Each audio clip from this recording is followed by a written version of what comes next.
Umaskini ni laana, umaskini ni nuksi, umaskini ni mikosi, umaskini ni kitu ambacho hakifai wala hakistahili kuwepo kwenye maisha ya mtu. Chochote unachokifanya kwa ajili ya kuepuka au kukwepa umaskini, chochote unachokifanya kwa ajili ya kukimbiza umaskini kwenye familia yenu, chochote unachokifanya kwa ajili ya kutafuta chakula kwa ajili ya babako na mamako nyumbani ulioacha kijijini, hawana mbele wala nyuma, chochote unachofanya kwa ajili ya kuepuka maisha yako yasifanane na ya baba na mama yako nyumbani, kifanye serious. Umaskini sio sifa. Umaskini ni nuksi. Umaskini ni laana. Mtu yoyote maskini ana laana ya umaskini. Yani sijui kama utakuwa unanielewa. Aidha ukubali au ukatae.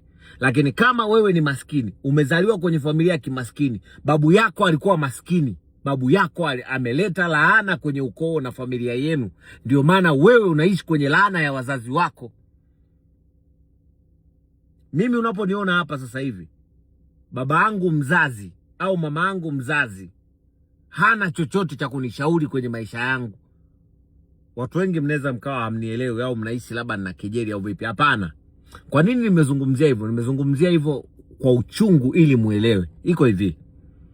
Kuna yale mambo ambayo baba yangu hajawahi kuyafanya, hawezi kuyafanya, wala hata kuja kuyafanya mpaka anafariki, ambayo mimi nimeshayafanya mpaka hapa nilipo. Kwa hiyo hakuna namna baba au mama anaweza kunishauri na kuniambia chochote kinachoendelea kwenye maisha yangu. Kwa sababu kama kuna mistake nishafanya, hakuna namna ya kurudi nyuma. Kama kuna kitu kibaya nimewahi kufanya, nishafanya. There is no turning back. Hakuna namna ya kurudi nyuma. Hizo mistake ambazo nimefanya ndizo zilizonifanya mpaka nikawa hapa, nikamiliki magari, nikamiliki manyumba, vitu ambavyo wao hawajaweza kuvifanya. Kwa hiyo hata wewe ambaye unanitazama au unatazama hii video sasa hivi, kama unataka kufanikiwa, achana na habari za kumsikiliza baba, mama, achana na habari za kusikiliza mjomba, shangazi, sijui nani, achana na habari za kusikiliza sijui babu mzaa nani anakushauri kuhusu maisha yako, anakushauri kwamba uoe, anakushauri sijui unatakiwa ufanye hiki. Yeye hakufanya hivyo vitu, ndo maana hana pesa. Hakuna namna ya kukaa unamsikiliza eti mtu anakuja kwenye maisha yako anakuambia maisha yako hayakutakiwa kuwa hivi, ulitakiwa kuwa hivi. Unamuuliza we nani? Yani wewe unataka unishauri mimi kuhusu maisha yangu? Wewe unajua nilichopitia, unajua shida nilizopitia mpaka nikawa hapa, unajua mateso na tabu ambazo mimi nimepitia kwenye maisha yangu mpaka nikawa hapa, unajua ni nini napitia sasa hivi baada ya kupata haya mafanikio nilionayo leo. Unajua napitia nini? Ujui. Kwa hiyo kwa nini unishauri kama ujui chochote kuhusu mimi? Ujui njia gani nimefanya mpaka nimefika hapa? By the way, niwaambie tu kweli wanangu, kama utakuwa unafanya jitihada zozote, chochote unachofanya kwa ajili ya kukwepa umaskini, hakikisha unakifanya serious. Umaskini ni laana. Yani hakuna namna wewe maskini utakaa utasikilizwa.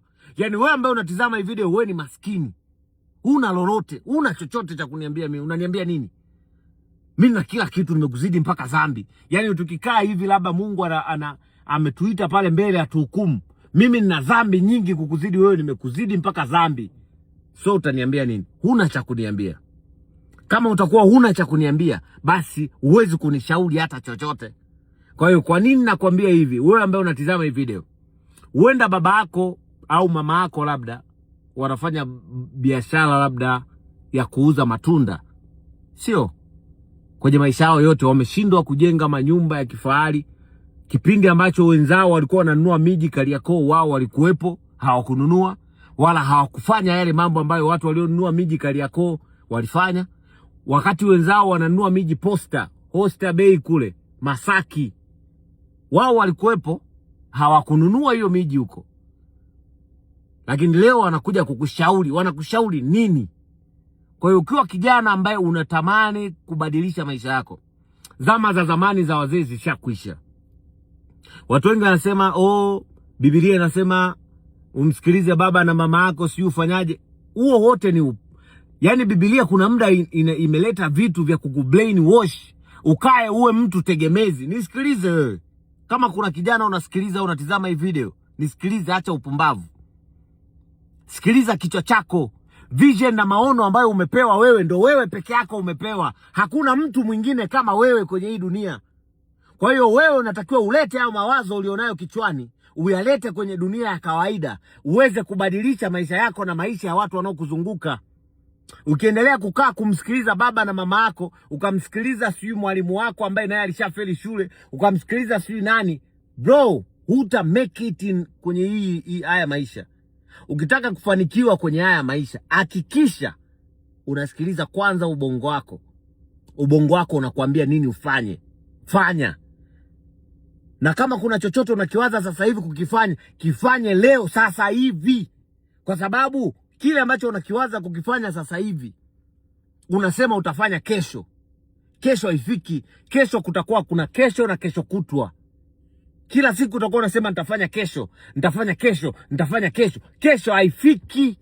Fanya leo, fanya saa hizi. Mimi mwenyewe nilikuwa na mawazo jana ya kurekodi video kama hii nilio rekodi leo. Juzi nilikuwa na mawazo hayo, sikufanya. Leo nimeingia kwenye gari nikasema hapana, lazima nifanye hii video ili iende kubadilisha. Hata kama haitabadilisha watu 30, basi kuna watu 5 watabadilisha maisha yao baada ya kuangalia hii video. Sijasema msiwasikilize wazazi wenu. Sijasema kuwasikiliza wazazi ni vibaya. Sijasema kuwasikiliza walimu ni vibaya, lakini kuna yale maono ambayo umepewa wewe kichwani, hajapewa kiongozi wako wa dini, mchungaji wako, si prophet, si mganga wa kienyeji, hajapewa huyo mtu anayekupa dawa za kienyeji wala sijui anakupa nini. Huyo hajapewa hayo maono na vision ulizopewa wewe. Kuna yale mambo ambayo unawahadisia familia yako. Wewe ni mmoja kati ya wale watu ambao maono yako huwa unawahadisia ndugu zako, unawahadisia mama na baba, unawahadisia watu walio karibu na wewe, marafiki, wanakuambia haiwezekani, sisi tulishindwa, wewe nani? Waambie kwamba wewe sio wao. Wao walishindwa ndio, lakini sio wewe. Wao walishindwa kufanya kile ambacho wewe unatamani kufanya au unacho kichwani, kwa sababu vision au maono ambayo wewe umepewa kwenye kichwa chako sio maono ambayo amepewa baba yako na mama yako. Maono ambayo wewe unayo sio maono aliyopewa huyo mchungaji wako. Maono ambayo wewe unayo sio maono aliyopewa huyo rafiki yako unayezunguka naye. Maono yako wewe ni maono yako. Kuna kile ambacho wewe unacho kichwani ni tofauti na watu wengine. Wengine kwa nini wakushauri kwenye maono yako? Fanya. Yaani kama kuna kitu ulikuwa unataka uende ukafanye sasa hivi, sawa? Nenda kafanye sasa hivi, usisubiri kesho. Kama kuna kitu ulikuwa unawaza kukifanya leo, nenda kakifanye leo, usisubiri kesho. Kwa sababu Mungu kakupa vision leo, wewe utasema unafanya vision ile kesho. Sawa? Kuna mwenzio ambaye Mungu atampa vision na maono ambayo amekupa wewe leo. Ataenda kuyafanya yule mwenzio ambaye wewe ulikuwa hujategemea kama atafanya. Atafanya baada yako. Kwa hiyo yule mwenzio ataenda kufanikiwa kabla ya mafanikio yako. Chochote utakachokifanya kwa ajili ya kuepuka umaskini kwenye familia, ukoo, chochote nenda kafanye sasa hivi. Usisubiri kesho. Sawa? Usisubiri kesho. Kesho haijawahi kutokea. Yaani kwa wale ndugu zangu ambao wanasema nitafanya kesho, nitajaribu kesho, kesho kutwa, ngoja nifikirie, nitaangalia cha kufanya. Umekuwa mvivu wa kufanya vitu kwenye maisha yako kwa sababu ya kusema kesho itatokea, kesho nitafanya. Bro, kuna sehemu ambapo Mwenyezi Mungu anataka akakufikishe uende ukabadilishe maisha yako. Na ndio hicho kitu ambacho sasa hivi unakifikiria. Kuna kitu unakiwaza sasa hivi kwenye kichwa chako kukifanya. Hicho unachokiwaza sio ninachokiwaza mimi. Mimi ninachokiwaza ndo ninachokifanya hapa, ndio maana wewe unanisikiliza. Na mimi nimekuzidi kila kitu wewe unanitazama, ndio maana unanisikiliza. Yaani wewe unatazama hii video, mimi nimekuzidi kila kitu mpaka dhambi. Akili, pesa, upeo, utashi, hata kuongea hivi ninavyoongea mimi wewe uwezi. Ndio maana nafanya hii video hapa sasa hivi unanisikiliza. Wakina Chief Godlove wengine wanajitahidi huko, wanajaribu kuwa kina Chief Godlove, haiwezekani kwa sababu wao wanamuigiliza Chief Godlove. Sasa hivi nimeona kuna vijana wanachukua 5,000, 6,000, milioni 2, 3 eti wanawaambia watu njoo sijui nitakupa utajiri. Mtu ana milioni 3 eti anasema atakupa utajiri matako yake. Atakupa utajiri gani matako huyo? Watu wengi wanakopi kuwa akina Chief Godlove, lakini hawawezi kuwa Chief Godlove original, kwa sababu Chief Godlove ni Chief Godlove, hawezi kuwa kopi. Si kama tunaelewana vizuri? Kwa hiyo hata wewe ambaye unatizama sasa hivi, kuna watu wengi watajaribu kuwa wewe, hawatoweza, wala haitawezekana. Hata wazazi waliokuzaa leo hii hawawezi kuwa wewe. Wewe utakuwa ni wewe. Kwa hiyo kile unachokiwaza wewe na kutamani kukifanya wewe, nenda kakifanye, kwa sababu hicho ndio wewe. Ndicho kinachokutofautisha kati yako wewe na watu wengine. Kwa hiyo kama kuna kitu unataka kukifanya leo, nenda kakifanye. Na kwa wale ndugu zangu ambao wanatizama hii video, wamechoka na maisha ya yani wanataka kufanya vitu kwa vitendo na vitu viende vikabadilisha maisha yao. Uko free, unaweza kunitafuta au unaweza ukatafuta mtu mwingine. Sio lazima unitafute mimi. Cha msingi, fanya chochote unachokifanya kwa ajili ya kuepusha yani kama kuna kitu unafanya kwa ajili ya kuepusha umaskini kwenye familia yako, nenda kakifanye leo, usisubiri kesho. Ukisubiri kesho, kuna sisi tunaenda kufanya. Umeelewa sijui? Na tunaenda kupata. Wewe utaendelea kukarisha matako yako hapo. Asante.